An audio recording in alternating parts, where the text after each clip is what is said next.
everyone, I'm Alex and I'm the hands behind Lovecraft Crochet.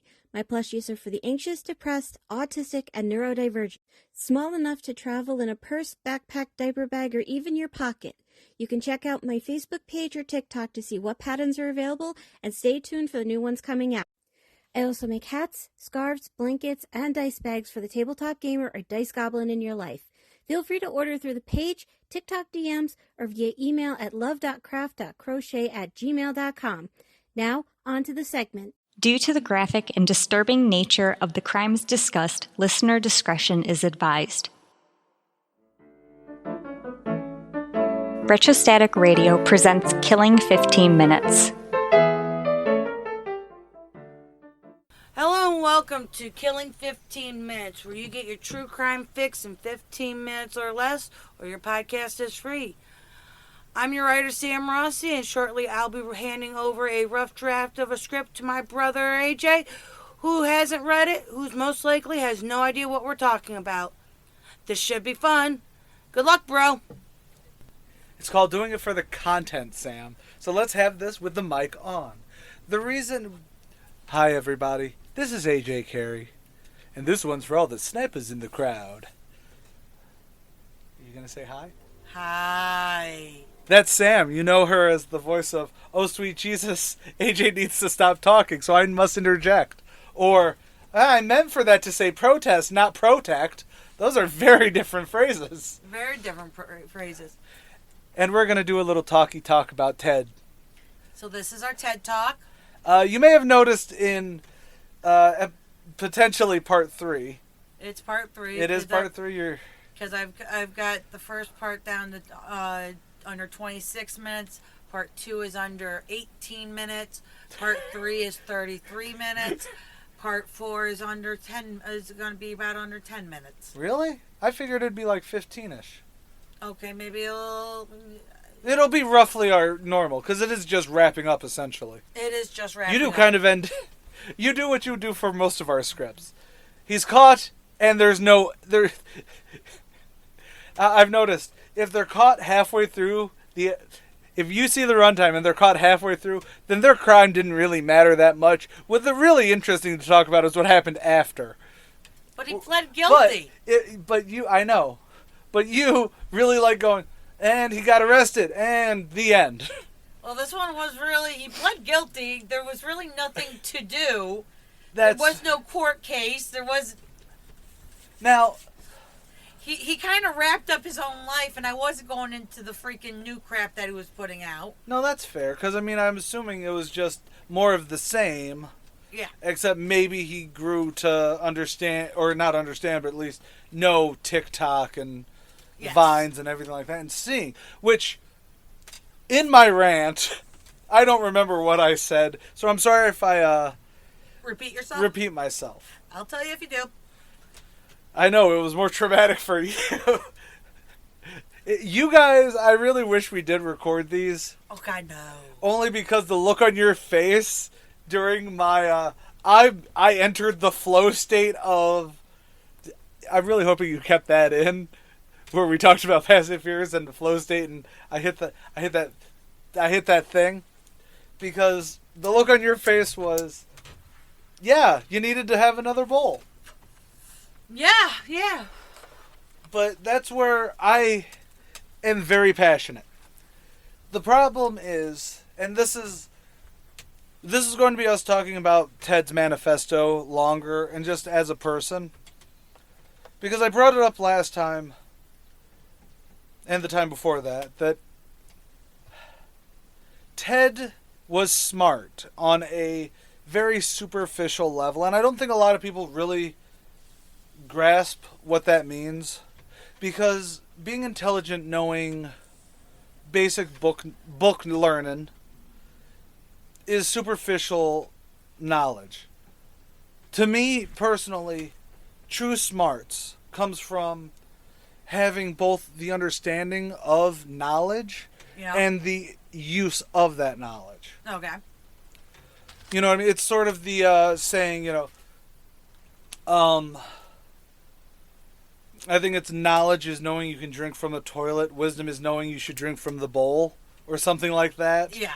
It's like, it's one of those things. Knowing information and utilizing that information are two very different things. Yes. Okay, in his head, he knew that he needed to disrupt technology. Yes. But in practice, he did it at the most topical level. I do want to point out again that he was doing all his research out of a library. Yes. So in his head, he should have blown up the library, too. It was socialist propaganda. Sorry, that one. Please don't blow up your local library. You should utilize it. they give free internet. They give free internet. They have a lot of very useful books. He was utilizing, but there was nothing in there that made it... In that, again, he didn't go after Wall Street, which is where the tech companies get their funding from for the most part.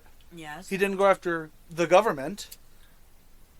He didn't go after government officials. No. Who are the ones who make decisions on how to utilize said... I know, the 80s and 90s were a very turbulent time for technology, and we've been living in that turbulent time since. Yeah, about the time the dot-com bubble burst, and that was at the end of the 90s. It was. But he's stupid. I understand what you're saying. Like, it's one of those things where, I understand. I think, truthfully, I think that he was in it for himself. I believe he was in it for himself. Okay. And he wanted to make it more grandiose. Okay. I don't want to blow up I don't have a personal vendetta against my old alma mater, Berkeley. I think it was Berkeley he was a TA with, right?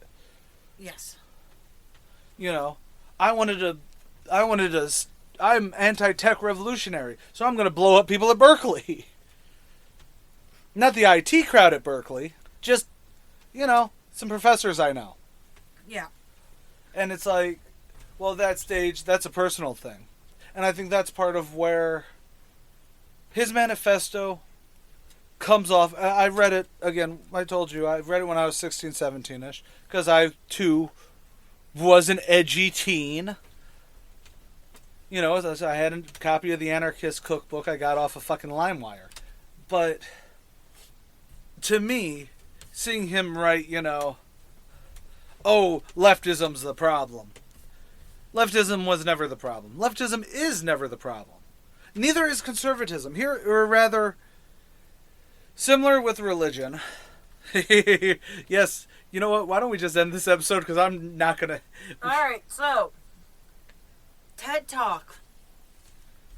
Alright, what started this was me saying he made me feel stupid. You're right. I'm sorry. So, I read the manifesto. I've read the manifesto a few times over the years. But this last time, it just made me feel stupid. Like I did not understand a single fucking word he was saying. And then I started agreeing with him, and that's how we came up with Randomly. Well, you should all listen to Randomly. Megan is phenomenal as the host of that. No offense, sissy. None taken. You know why it probably comes off like you agree with him to some extent, and this is the sad pipeline, and I'm not saying that you're about to join MAGA here, but here's the pipeline. Some of what he said, and I even said it in my giant rant, some of what he says makes sense. Yes. I agree with him on a very basic level that technology erodes society. Yes. I agree with that. Not in the early 90s sense, though. The time he's talking about is not the problem. Social media is. Social networking, especially in the corporate era. Yes. Because, see, in the Wild West era, you'd have a lot of shit posters, and everything like that. But because it was only very limited tribalism, in the real world, you would get your ass kicked. You would be able to grow out of your initial ideas. But nowadays, because social media, you are now caught in a bubble. Now, instead of growing to realize maybe it's your fault you're not getting women, or maybe, no one likes you in your life because you're the asshole, you'll have a ton of people online going, wow, women are shit. Women don't deserve nothing. And because your brain pan goes to, the women in my life are shit. Yeah. Or at least in my I perceive them not wanting to date me, despite the fact that I smell like shit. But in a similar way, where you're reading the manifesto, you also do see, okay, I understand the basic fine points. Not the fine points, but the broad scope of I understand the tech broad... equal bad. Yes. And as a elder millennial, who got internet in their teen years. Yeah. Back in the Wild Wild West. Anyways. So, yeah, I completely, as an elder millennial who got the internet and watched the evolution of the internet, it's the best way of putting it. It is. It has evolved. It has drastically evolved to the point we have it on a fucking phone. Yeah. And our phones got bigger once we found out we could watch porn on them. You know what? I know that. So, we remember a time before the internet. Yeah. So, if Ted wrote his manifesto now... It would be a Reddit post and it would be upvoted by 19,000 chuds. You're not wrong. But that's where my heavy rant came from, is because seeing a lot of his views, they aren't very thought out. They are knee-jerk, back in my day kind of a thing. Right. I see that mindset, tons on the internet. He would literally be a shitposter on Twitter. That is what Ted reads to me as.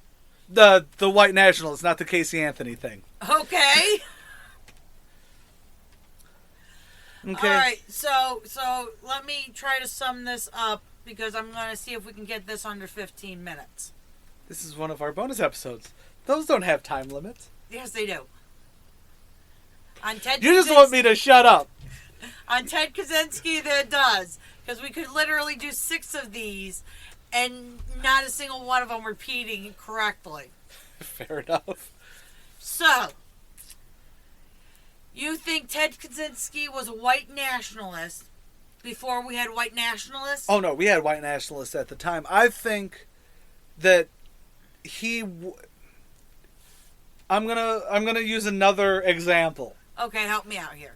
Right now, libertarians are just, we don't want to call ourselves Nazis. Or rather, after the alt-right craze ended, in the 2010s, where you had all those people going, I'm not right-wing, I'm alt-right. A lot of them started going, well, I'm not alt-right, I'm not a Republican at all, I'm a liberal, or I'm a libertarian. Right. However, all their ideologies coincide with, the hardline conservatism. It's not about liberty for all. It's about... So, anyways, the point that I'm trying to make is, you listen to his stupid ranting, and he is very conservative in his ideology. While you can look at it in a vacuum and be like, well, no, he liked nature, he liked this. No, I can see how it would be considered conservative. Because he didn't believe in anybody... He didn't believe what he felt was leftism. Yes. But as my rant states, he did want a socialist. He wanted some form of socialism. Yeah, since, he wasn't the one paying for his cabin in the woods. Exactly. He was the rich white girl, who's like, so what, I can get another Jag. Because she crashed hers, but she's never paid a day in her life. And I'm not saying that he's never paid a day in his life. He was a TA. He did have a job to some extent. But he's living, in a cabin that he's not paying for. Bitching about how, oh man, there's now people encroaching upon my little sanctuary.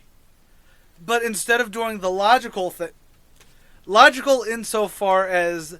in the scope of he still needed to blow people up. The logical scenario would be blowing up, sending bombs to the developers of his area, even to the homes of the. I don't wish that on anyone. But there's a logic there. There would have been more of a logic. He would have been considered an eco-terrorist at that point. You know why I don't think he wanted to be an eco-terrorist?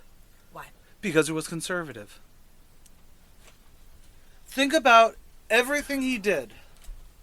He should be labeled an eco-terrorist. He disliked technology. Yep. He lived in a cabin all alone and was insane. Yep. Which I don't think it was insanity insofar as he had a true mental illness. But I think as someone who's personally stayed in a house alone without anyone around for over a month, it can get to you. Being alone is easy to get to you. It's why I started living here, if you recall. So I could easily see him making the leap, too. But at the same time, it's like he was a conservative eco-terrorist. That was literally his whole thing. Being his anti-tech, unspecified revolution, which, by the way, is so fucking stupid to hear. We need a revolution. Cool. The problem is I don't think he was charismatic. I'm assuming she's singing Revolution right now? By the Beatles? Yes. By the Beatles? But... Don't fuck up the Beatles. The Beatles? Have you been hanging out with your son? No. Oh my god. Medallions. So clearly it's short for medals. It's a medallion. So they're medals. No, they're medals. That's not... Dad, do you call them medallions? That is its own fucking thing. Don't you start. Long story short, I hate that we have put the Unabomber on a pedestal because of the romanticism behind him. It's similar to like Ted Bundy or many other serial killers we put on. He is the end of the golden age. Yeah, but just like the end of Game of Thrones or Supernatural or Grey's Anatomy, if that ever ends. Has it ended yet? No, but I think it's supposed to this year. There comes a time when the golden age is no longer the golden age. Right. And we always end it after it's already turned to shit. So you're saying that the last national serial killer, because that's really what he was. Should have been Stuart Little. I Try don't think again. that's his name. Try again. What was his name? Samuel Little. Samuel Little. Oh no, Stuart Little was that little mouse, wasn't it? Yes, that was Michael J. Fox. Well, I don't think Michael J. Fox was a serial killer at all. So long story short, he was a conservative asshole who wanted to be more important than he was. He is your standard fucking Twitter user. And that is all I meant. That's everyone. You can go back, get in the comments for episode 3 or part 3 of this bullshit, and you'll understand a much better, clearer cohesiveness that his psychology, his philosophy was stupid and basic, rudimentary, even. His plan had no fucking plan that would help him gain his goals unless his goal was to be an asshole. And 3, just because you agree with a very broad idea, that does not mean that you should agree with the person. For instance, like all this started. You felt stupid reading his manifesto, not because it was overly intellectual. It was very focused on a stream of consciousness. If you read it, there are moments of clarity in it. Okay. But it does come off like one of my rants, where, well, I like to think I'm more intelligent than he was, but you can get the understanding, but it's not thought through a lot. I see what you're saying. You are making me feel a little bit more intelligent because I'll be honest, he made me feel stupid. Well, he also did that because he was a pretentious dick. That's true. All right, wrap it up. don't blow people up, and if you want a revolution, make sure it's for good reasons. And also, you cannot be a revolution of one person. Be the change you want to be in the world. I'm Sam Rossi. And I'm AJ Carey. Later, y'all.